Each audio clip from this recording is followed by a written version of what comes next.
आदाब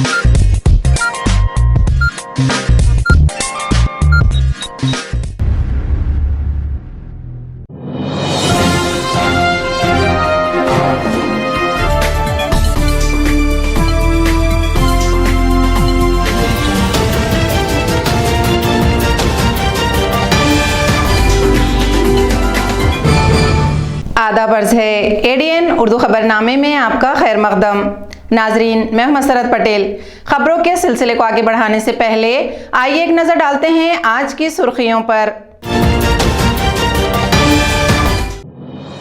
नए साल के जश्न पर लहराया ओमिक्रॉन का साया। जश्न और पार्टियों पर हुकूमत ने लगाई पाबंदी। घरों में रहकर करे नए साल का इस्तकबाल, पुलिस कमिश्नर ने की अपील। कड़ाके की सर्दी से कपकपाया शहर, बादलों की ओट में छुपा सूरज। शहर की फिजा हुई कोहरालूद, तेज हवाओं ने बढ़ाई सर्दी। ओमिक्रॉन की दहशत से म्युनिसिपल इंतजामिया ने बढ़ाई कोरोना टेस्ट की रफ्तार। और सिल्लोड से करीब पेश आया दिलखराश सड़क हादसा। ट्रैक्टर और पिकअप वैन की टक्कर में 6 बाराती हलाक, 14 शदीद जख्मी। अब खबरें तफसील से। कोरोना के नए वेरिएंट ओमिक्रॉन की दहशत ने नए साल के जश्न की खुशियों को मांद कर दिया।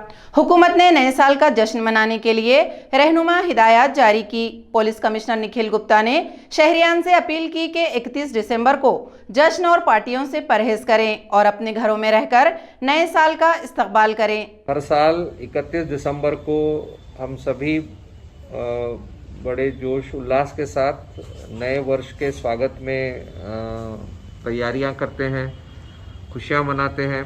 लेकिन आप सभी को पता है कि कोविड के केसेस जो कम हुए थे और हमारा जीवन वापस सामान्य पटरी पर दौड़ रहा था, फिर एक बार कोविड के केसेस ओमिक्रॉन नाम का जो नया वेरिएंट आया है उसकी वजह से तेज़ी से केसेस हर तरफ बढ़ रहे हैं। औरंगाबाद शहर में भी ओमिक्रॉन के कुछ एक पेशेंट प्रशासन को मिले हैं। पिछले कुछ दिनों में कोविड से पॉजिटिव होने वाले पेशेंट्स की संख्या में बढ़ोतरी हुई है। महाराष्ट्र सरकार ने कल ही के रोज 31 दिसंबर को जो हम लोग नए साल का स्वागत करते हैं, जो प्रोग्राम्स होते हैं अलग अलग जगह, लोग आपस में मिलते जुलते हैं, इसके बारे में गाइडलाइंस जारी की है। और सरकार की गाइडलाइंस में ये कहा गया है कि इस बार 31 दिसंबर को बहुत सादगी से अपने घर पर रहकर ही मनाना है। बड़ी संख्या में लोगों ने इकट्ठा आकर जो पार्टीज़ या खाना भोजन इत्यादि के जो प्रोग्राम होते हैं वो प्रोग्राम्स पर कंट्रोल करना है, क्योंकि अभी का जो नया वेरिएंट है इसके बारे में ऐसा बताया जा रहा है कि ये बहुत तेज़ी से फैलता है। और हम सभी को अगर आने वाले समय में सुरक्षित रहना है तो ये ज़रूरी है कि हम किसी भी प्रकार की भीड़ करने से हम बचें। 31 तारीख को आमूमन बहुत सारे लोग घर से बाहर निकलते हैं, होटल्स में जाते हैं, दोस्तों के घर जाते हैं। तो मेरी सभी से ये दरख्वास्त है कि इस साल थोड़ा सा संयम हमको बरतने की आवश्यकता है। अपने घर पर ही रहें, अपने परिवार के साथ रहकर नए साल का आगमन का तैयारी करिए, खुशियां मनाइए। और जब भी घर से बाहर निकलते हैं मास्क ज़रूर पहनिए। आजकल हम लोग देख रहे हैं कि बहुत सारे लोग मास्क पहनने से कतरा रहे हैं। केवल ये मास्क अगर आप ये पहनते हैं तो बहुत बड़े पैमाने पर आपका कोरोना से बचाव हो सकता है। मैं औरंगाबाद शहर के सभी नागरिकों को आने वाले वर्ष की बहुत बहुत शुभकामनाएं देता हूं। आने वाला वर्ष आप सभी के लिए बहुत सारी खुशियां लेकर आए, ऐसी मैं भगवान से प्रार्थना करता हूं। सालाबारी और बारिश की वजह से औरंगाबाद में मौसम इंतहाई सर्द हो चुका है। गुज़िश्ता 3 दिन से आसमान बादलों से ढका हुआ है। आज दिन भर सूरज नजर नहीं आया, जबकि कोहरालूद फिजा और तेज हवाओं से लोग कपकपाने पर मजबूर हो गए। महकमा मौसमियात ने मराठवाड़ा में बारिश की पेशकयासी की थी। 2 रोज पहले जिले के कुछ तालुकों में बारिश और जबरदस्त सालाबारी हुई। बारिश और सालाबारी ने सर्दी में इजाफा कर दिया। गुज़िश्ता 3 दिन से सर्दी बढ़ती जा रही है। आसमान पर बादल छाए हुए हैं। आज दिन भर आसमान पर घने बादलों का डेरा रहा। शहर पर कोहरा भी छाया रहा। गोगा बाबा टेकड़ी से ढके बीबी का मकबरा और शहर का मंजर काफी खूबसूरत नजर आ रहा था। सूरज भी दिन भर बादलों की ओट में रहा। सर्द हवाओं की वजह से दिन भर शिद्दत की सर्दी में लोग कपकपाने पर मजबूर हुए। आज दिन भर लोग गर्म कपड़ों, स्वेटर, जैकेट, रुमाल, ऊनी टोपियां, मफलर और दस्तानों में मलबूस घूमते नजर आए। आज सकाळपासून सूर्य काही दिसलंच नाही, एवढी सर्दी आहे की बस बस बस गारवा पूर्ण अंगाला झोंबतोय। त्याच्यामुळे आम्ही सेक्युरिटी करून बसलेलो आहोत। काही काम धंदे नाही, काय थंडीमुळे ना अंग बिंग सगळं दुखते। थंडी वातावरणात चेंज झालेलं आहे भरपूर। आज सकाळपासून काय सूर्य दिसला नाही, थंडीमुळे वातावरण खराब आहे, सर्दी खूप वाजती आहे। त्यानंतर सिक्युरिटी करत बसले संध्याकाळी। ओमिक्रॉन के बढ़ते खतरे को देखते हुए शहर में एक बार फिर कोरोना टेस्ट की रफ्तार तेज कर दी गई है। अब हर दिन शहर में 2 से 2,500 अफराद के टेस्ट किए जा रहे हैं। कोरोना टेस्ट की रफ्तार बढ़ने से मरीजों की तादाद में भी इजाफा हो सकता है। कोरोना के पहले और दूसरे मरहले में बौखलाई हुकूमत व इंतजामिया ने वायरस पर काबू पाने के लिए अंधाधुंध कदम उठाए, जिनमें कोरोना टेस्ट की रफ्तार भी तेज की गई थी। पहले और दूसरे मरहले में यौमिया 3 से 5,000 अफराद के टेस्ट का रिकॉर्ड बनाया गया, जिसमें यौमिया 500 अफराद भी कोरोना से मुतासिर पाए गए। दूसरी लहर के दम तोड़ने पर टेस्ट की रफ्तार भी कम हो गई और मरीज भी कम होते गए और एक दिन मरीजों की तादाद 0 हो गई। लेकिन अब फिर ओमिक्रॉन का डंका बज गया, इसलिए वायरस से खौफजदा हुकूमत व इंतजामिया फिर हरकत में आ चुका है। वायरस से मुतासरा अफराद की तलाशी के लिए टेस्ट की रफ्तार बढ़ा दी गई। अब 2 से 2,500 अफराद का टेस्ट किया जा रहा है, जबकि मरीजों की तादाद 1% से भी कम है। लेकिन टेस्ट की तादाद बढ़ते ही मरीजों की तादाद भी बढ़ने के आसार नजर आ रहे हैं। 2 साल से एजाजी भत्ते से महरूम फेलोशिप और PhD के तलबा ने महाज्योति के खिलाफ आंदोलन का इशारा दिया। प्रेस कॉन्फ्रेंस में तलबा ने इल्जाम लगाया कि महाज्योति के अफसरान की लापरवाही से तलबा 2 साल से भत्ते से महरूम हैं। या ठिकाणी शिक्षण घेत असताना आमची आई आमचे वडील शेतामध्ये राबतात आणि कष्टकऱ्याची शेतकऱ्याची ही ओबीसी घराण्यातील विद्यार्थी आहेत, तर यांच्यावर आज ही वाईट वेळ आलेली आहे आणि याला सर्वस्वी जबाबदार फक्त महाज्योती शिष्टमंडळ आहे। तर आमची त्यांना विनंती आहे, आमचं जे मानधन आहे ते पूर्ण सारथीला धरून UGCच्या निकषानुसार आम्हाला दिलं गेलं पाहिजे। आम्हाला मासिक 31,000 रुपये मानधन प्लस HRA दिला गेला पाहिजे। एमफिलचा कार्यकाल संपलेला आहे, 2 वर्ष कार्यकाल संपलेला एमफिलचा, तर त्या एमफिलच्या विद्यार्थ्यांना पूर्वलक्षी प्रभावाने 2 वर्षाचं सरसकट मानधन दिलं गेलं पाहिजे। जेवढ्या विद्यार्थ्यांनी फॉर्म भरले त्या सगळ्यांना फेलोशिप दिली गेली पाहिजे आणि रिक्त जागेसाठी पुन्हा नव्याने जागा खाली असतील तर त्यांनी अर्ज मागवले पाहिजे आणि PhDच्या ज्या 17-18 पासून ते विद्यार्थ्यांना मानधन ते आहेत, तर त्या विद्यार्थ्यांचा देखील कार्यकाल संपला आहे, तर त्या विद्यार्थ्यांना देखील पूर्वलक्षी प्रभावाने मानधन दिलं गेलं पाहिजे। सबमिशन आलेले डेझर्टेशनसाठी सुद्धा आमच्याकडे पैसे नाहीत, रिसर्च आर्टिकल पब्लिश करायला आमच्याकडे पैसे नाहीत। तर अशा परिस्थितीत, या लॉकडाऊनच्या परिस्थितीत, त्या कोरोनाच्या गेल्या वर्षभराच्या परिस्थितीत आमच्याकडे वेतन नाहीये, विद्यावेतन नाहीये, पैसा नाहीये, सबमिशनला पैसा नाही, तर आम्ही पैसा आणायचा कुठून? त्यामुळे आमची एकच विनंती आहे, सारथीप्रमाणे, बाल्टीप्रमाणे आणि UGCच्या नॉर्म्सनुसार एमफिल प्लस PhD इंटिग्रेटेड करून देणे, 31,000 रुपये मानधन महिन्याला देणे आणि त्याच्यात HRA चा समावेश करून देणे, या आमच्या प्रमुख मागण्या आहेत। या जर नाही झाल्या तर येत्या काळात आम्ही तीव्र स्वरूपाचं आंदोलन करू। 2 साल के तवील इंतजार के बाद आज छावनी अस्पताल को एम्बुलेंस मिल गई। साबिक मेंबर पार्लियामेंट चंद्रकांत खैरे के हाथों ये एम्बुलेंस अस्पताल के हवाले की गई। 2 साल पहले चंद्रकांत खैरे ने छावनी बोर्ड के अस्पताल में एम्बुलेंस के लिए अपने फंड से 9.5 लाख रुपए दिए थे, लेकिन एम्बुलेंस के लिए रकम कम होने की वजह से ये मामला खटाई में पड़ गया। छावनी बोर्ड ने इसमें अपनी तरफ से 5 लाख रुपए फराहम किए, जिसके बाद एम्बुलेंस खरीदी गई। आज एक तकरीब में खैरे के हाथों ये एम्बुलेंस छावनी अस्पताल के हवाले की गई।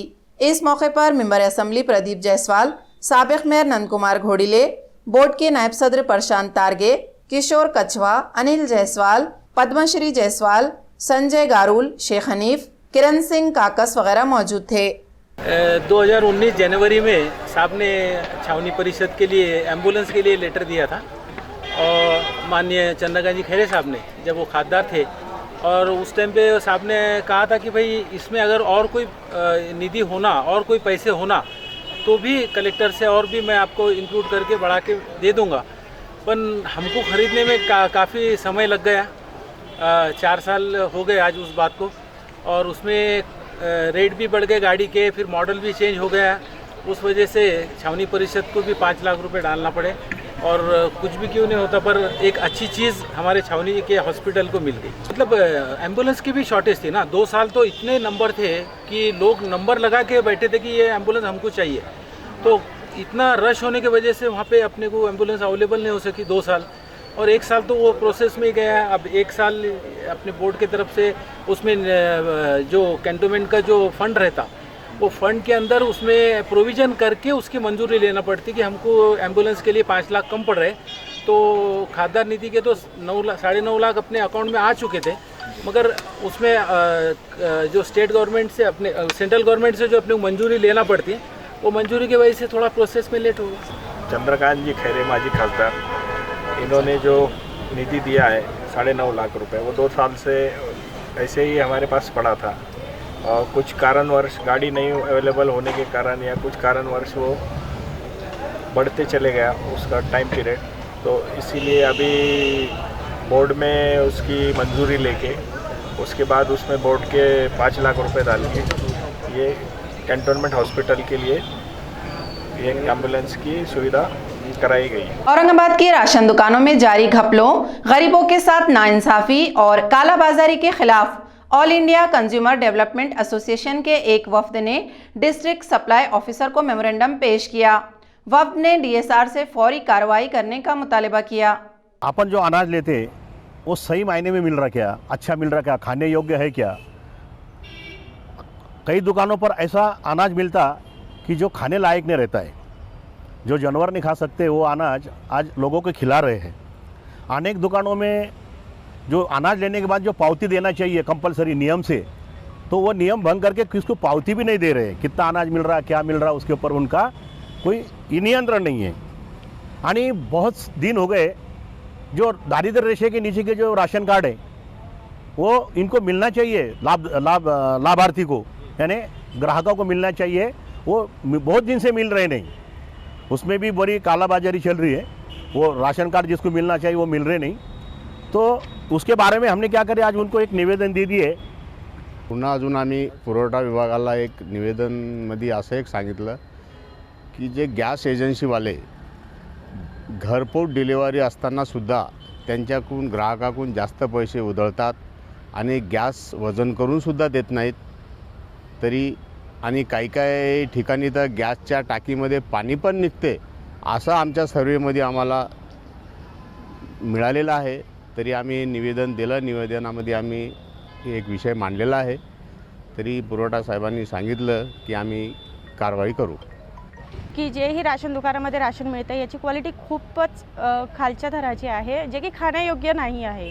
याच्यामध्ये खूप घाण असते आणि पोळ्या वगैरे व्यवस्थित, जे पण गहू आहे त्याचे पोळ्या वगैरे व्यवस्थित येत नाहीत किंवा खाण्यायोग्य नाही आहेत। ही कंप्लेंट घेऊन आज आम्ही इकडे आलेलो आहेत आणि ह्या बाबतीत जेही अन्न धान्य पुरवठा अधिकारी यांनी आम्हाला जे आश्वासन दिले आहे की ह्या गोष्टीवर खूप बारकाईने लक्ष दिलं जाईल। खबरें और भी हैं, लेकिन एक छोटे से वक्फे के बाद जल्द हाजिर होते हैं। आप देखते रहिए एडीएन उर्दू न्यूज़।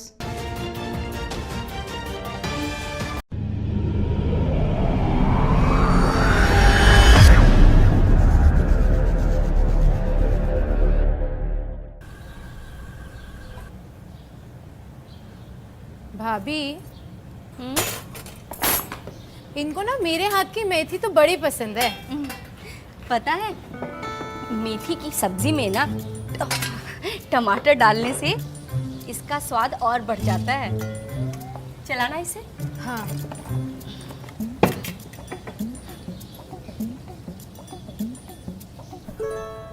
अरे भाभी, गैस तो खत्म हो रहा है। लगता है जल्दी नंबर लगाना पड़ेगा। भाभी, हाँ, हमारे शहर में तो मोबाइल फोन से गैस सिलेंडर बुक हो जाता है। देखो, ये ऐप है, आप कहो तो आपके लिए भी सिलेंडर बुक कर दूं? गैस कनेक्शन तो हो गई आपके नाम पे। अरे तुम्हारे शहर वाले स्मार्टफोन का सिग्नल तोड़ गया। वैसे हमारे गांव में ना बिना इंटरनेट वाले फोन से भी गैस सिलेंडर की बुकिंग हो जाती है। बुकिंग ही नहीं बिना इंटरनेट वाले फोन से यूपीआई द्वारा गैस का भुगतान भी हो जाता है। भारत गैस में आपका स्वागत है। कृपया प्रतीक्षा करें जब तक हम आपकी उपभोक्ता जानकारी प्राप्त करते हैं। हमारे पास आपका पंजीकृत उपभोक्ता नाम हिमानी माथुर है और आपकी बिलिंग राशि 982 रुपए है। रिफिल बुकिंग और भुगतान के लिए 1 दबाएं। अगर आप किसी दूसरे उपभोक्ता नंबर के लिए बुकिंग करना चाह रहे हैं तो 2 दबाएं। बढ़िया, हम आपके भुगतान के लिए आपको यूपीआई पेमेंट सर्वर पर स्थानांतरित कर रहे हैं। सफल भुगतान के बाद बुकिंग की पुष्टि हो जाएगी। देखो, हो गया। बिना इंटरनेट वाले फोन से बुकिंग भी और पेमेंट भी। वैसे ना, तुम भी ये नंबर याद रख लो। अगर शहर में तुम्हारे स्मार्टफोन का सिग्नल फिर से उड़ गया तो काम आएगा। Shafi Khan, proprietor, Amber gas agency, नज़द head post office, Juna Bazar. मज़ीद मालूमात के लिए मोबाइल नंबर 7774883366 8308437465 और 9143914371 पर राब्ता कायम करें।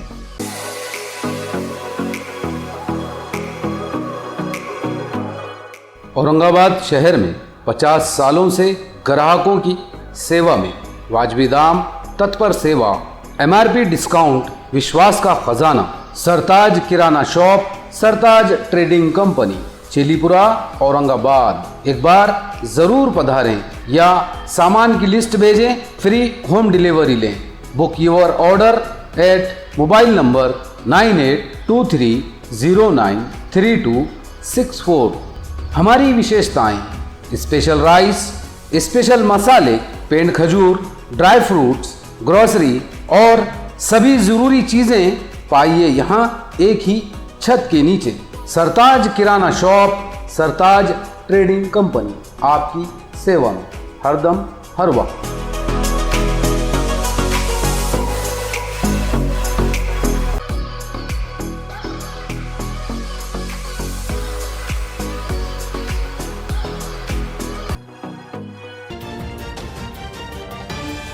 वक्फे के बाद आपका दोबारा इस्तकबाल है। सिल्लोड से करीब मोढ़ा नाके पर ट्रैक्टर और बारातियों से भरे पिकअप वैन के दरमियान हुए खतरनाक हादसे में 6 बाराती हलाक और 14 शदीद जख्मी हुए।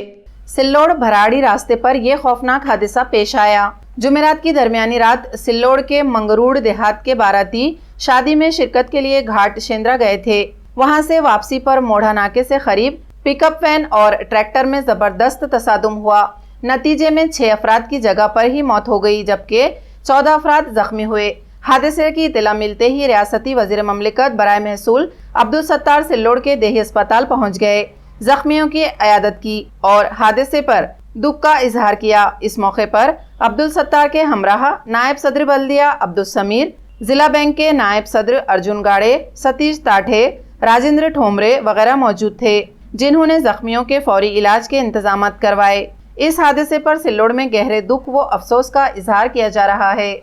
साबिक म्यूनसिपल मेयर तिरंबक तुपे ने अपने ओहदे का नाजायज इस्तेमाल करके बड़े पैमाने पर घपले किए हैं। इन घपलों की जांच का मुतालिबा अम्बेडकर नेशनल कांग्रेस के रियासती सदर सैयद मोइनुद्दीन ने किया। उन्होंने प्रेस कॉन्फ्रेंस में तिरंबक तुपे के गैर कानूनी कब्जों और इख्तियारात के गलत इस्तेमाल की तफसील बताई। औरंगाबाद शहराचे प्रथम नागरिक म्हणून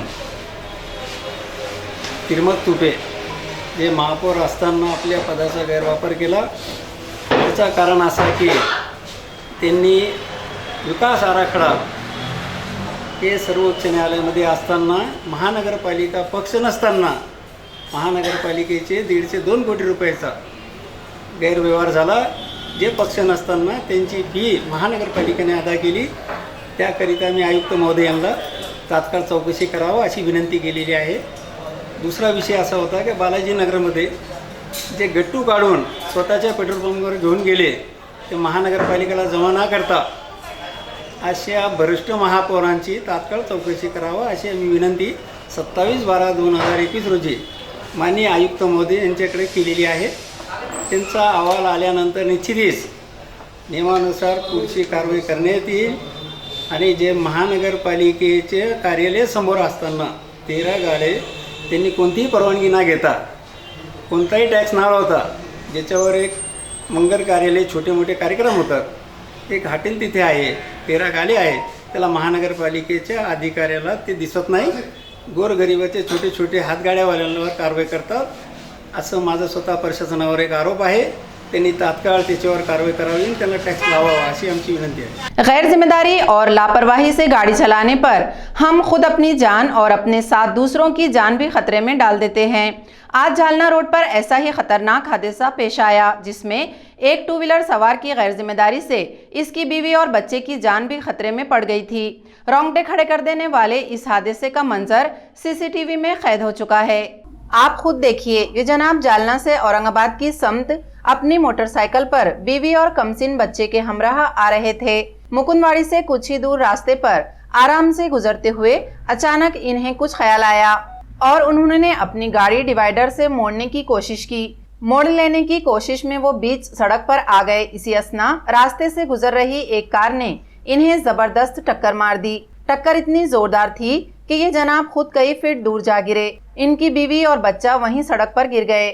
खुशकिस्मती से ये दोनों मामूली जख्मी हुए, लेकिन गैर जिम्मेदारी का मुजाहरा करके अपनी बीवी और बच्चे की जान खतरे में डालने वाले इस शख्स को काफी चोटें आई हैं। सीसीटीवी पर कैद हुए इस हादसे का मंजर काफी खतरनाक था। ये मंजर इन टू व्हीलर सवारों को जरूर देखना चाहिए जो सड़कों पर तेज रफ्तारी के रिकॉर्ड तोड़ते हैं या फिर गाड़ी चलाते हुए लापरवाही करते हैं। रियासती हुकूमत ने असेंबली इजलास में यूनिवर्सिटी बिल मंजूर कर लिया, जिसके खिलाफ भारतीय जनता युवा मोर्चा ने आज कलेक्टर ऑफिस पर मुजाहरा किया। हाल ही में रियासती हुकूमत ने असेंबली इजलास में यूनिवर्सिटी बिल मंजूर किया, जिसमें अब यूनिवर्सिटियों पर रियासती हुकूमत की इजारादारी कायम हो गई, जबकि गवर्नर के इख्तियारात कम हो जाएंगे। भारतीय जनता पार्टी इस बिल की सख्त मुखालिफत कर रही है। आज भारतीय जनता युवा मोर्चा के कारकुनों ने कलेक्टर ऑफिस पर मुजाहरा किया। युवा मोर्चा ने हुकूमत की मजम्मत करते हुए कहा कि रियासती हुकूमत की नज़रें अब यूनिवर्सिटियों की ज़मीनात पर हैं। इस बिल के ज़रिए हुकूमत को अपनी मनमानी करने का मौका मिलेगा। मुजाहरे में मोर्चा के ज़िला सदर राजगौरव वानखेड़े, मनोज भारस्कर, महेश राऊत और कारकुनान मौजूद थे। काल जे विधिमंडळामध्ये निर्णय घेतलेला आहे, जो संपूर्ण विद्यापीठामध्ये आता राज्य शासनाच्या अंतर्गत हे पूर्ण विद्यापीठ येणार आहे, याच्यामध्ये भारतीय जनता पार्टीतर्फे पूर्ण महाराष्ट्रामध्ये आम्ही याचा निषेध करतोय। कारण की एक विद्यापीठ एक असं क्षेत्र होतं की जे भ्रष्टाचार मुक्त होतं, की राज्यपालाच्या अंडरमध्ये होतं। आता याच्यामध्ये खुद राज्य सरकारचा हस्तक्षेप राहणार आहे आणि ह्या महाविकास आघाडी एक भ्रष्टाचार करण्यासाठी आणि हजारो एकर जमीन विद्यापीठाची हडप करण्यासाठी हा पूर्ण केलेला प्लॅन आहे। याचा निषेध करण्यासाठी आज पूर्ण भारतीय जनता युवा मोर्चा इधर निषेध करण्यात आलेला है। नए साल के जश्न में शराब का बड़े पैमाने पर गैर कानूनी कारोबार होता है। स्टेट एक्साइज डिपार्टमेंट के इंस्पेक्टर शरद रोटे ने एडीएन से बात करते हुए शराब फरोशों को खबरदार किया कि वो अपनी हरकतों से बाज रहें। इन्हें पकड़ने के लिए एक्साइज डिपार्टमेंट पूरी तरह तैयार है। तसेच सामान्य लोकांना कोणी पण अवैधरित्या दारूचा साठा करून ठेवला असल्यास 31 डिसेंबरच्या अनुषंगाने अधीक्षक कार्यालय औरंगाबाद येथे ताबडतोब कळल्यास त्यांच्यावर तात्काळरित्या कारवाई करून तो साठा जप्त करण्यात येईल। माझं लोकांना आव्हान आहे की त्यांनी ज्यांना कोणाकडे माहिती असेल त्यांनी ताबडतोब अधीक्षक राज्य उत्पादन शुल्क औरंगाबाद या कार्यालयास ताबडतोब कळवावे, जेणेकरून आम्हाला कारवाई करणे सुलभ होईल। खबरें खत्म करने से पहले आइए एक बार फिर नजर डालते हैं आज की सुर्खियों पर। नए साल के जश्न पर लहराया ओमिक्रॉन का साया। जश्न और पार्टियों पर हुकूमत ने लगाई पाबंदी। घरों में रहकर करे नए साल का इस्तकबाल, पुलिस कमिश्नर ने की अपील। कड़ाके की सर्दी से कपकपाया शहर, बादलों की ओट में छुपा सूरज, शहर की फिजा हुई कोहरालूद, तेज हवाओं ने बढ़ाई सर्दी। ओमिक्रॉन की दहशत से म्यूनिसिपल इंतजामिया ने बढ़ाई कोरोना टेस्ट की रफ्तार। और सिल्लोड से करीब पेश आया दिलखराश सड़क हादसा। ट्रैक्टर और पिकअप वैन की टक्कर में 6 बाराती हलाक, 14 शदीद जख्मी। इसी के साथ एडीएन उर्दू खबरनामा अब यहीं ख़त्म होता है। कल फिर होगी मुलाकात कुछ और खबरों के साथ। तब तक अपना ख्याल रखिए और देखते रहिए एडीएन उर्दू न्यूज़, आवाज़ हर दिल की।